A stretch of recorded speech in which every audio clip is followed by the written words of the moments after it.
Worrying is getting you to pay attention to the problem. The difficulty is when worrying becomes rumination. Sure. In rumination, you just play the same loop over and over and over again and never come up with a solution. Anger is really seductive. I mean, you feel so self-righteous. Yeah. But what's happening is your amygdala is driving your prefrontal cortex. So you're going to do something or say something you're going to regret later, most likely. There's road rage, which is, can be fatal. And the way to manage that is it's really a case study in impulse control. These are emotional impulses. What's happening is the amygdala is hijacking your prefrontal cortex when you get angry. And if you can be self-aware, you can feel it coming on, and you can tell yourself, I'm getting angry again.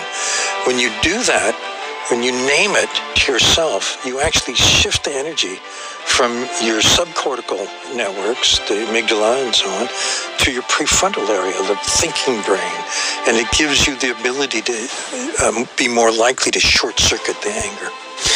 And so there's one thing that diminishes the rage rush, and that is cognitive control, which is the ability to manage your emotional impulses.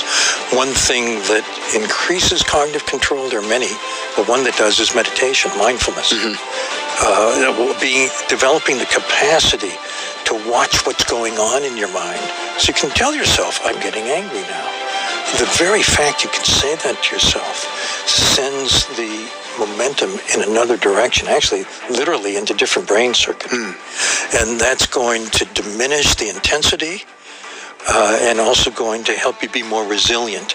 Resilience is measured as the peak of arousal in the brain, and anger is very arousing. Yeah.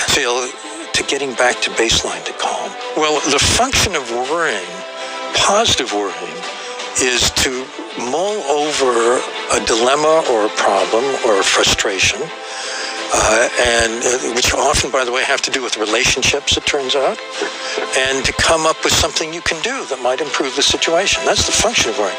Worrying is getting you to pay attention to the problem. The difficulty is when worrying becomes rumination. Sure. In rumination, you just play the same loop over and over and over again and never come up with a solution. Well, if it's functional, no reason. Then there's no need to. Yeah, but it becomes dysfunctional very easily. And the one sign of the dysfunction is you're thinking the same thing over and over again. That's what you want to break. That's when worry turns into anxiety. And anxiety just doesn't help. I once heard the Dalai Lama say something really great. He said, if you can change things, why worry? And if you can't change things, why worry? Why worry, yeah. So worrying actually serves no function. Problem solving serves a function, but rumination doesn't serve a function. One thing you can do is name what's going on. Oh, I'm caught in worry. When you say that, you're shifting the energy from the circuitry in the subcortical part of the brain, which carries the worry, and it's the salience network. This is important, think about it. You're shifting it to the prefrontal cortex, which can see that this is not that useful.